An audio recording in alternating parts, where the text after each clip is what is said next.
ভাই একটা মশলা ক্রিম দিন তো। ভাই একেবারে উত্তাল দিন চাই। আচ্ছা ভাই। ভাই এক পিস সাবান দেন তো।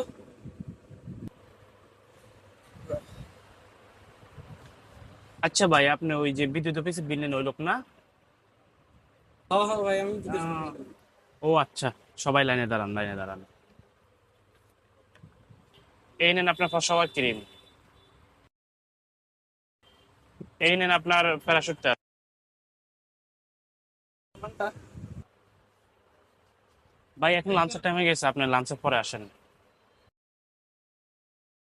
আর এইভাবে এই বিদ্যুৎ অফিসে আমরা বিল দিতে গেলে আমাদেরকে লাঞ্চের পরে অজুহাত দিয়ে অনেকক্ষণ বসিয়ে রাখে। এছাড়া সরকারি কোনো অফিস কাজের জন্য গেলে আমাদেরকে লাঞ্চের অজুহাত দিয়ে ঠিক এভাবে অনেকক্ষণ আমাদেরকে বসিয়ে রাখে। হায় আফসোস। গণসচেতনতায় আমরা আপনাদের পাশে আছি, আমাদের কাছে থাকবেন।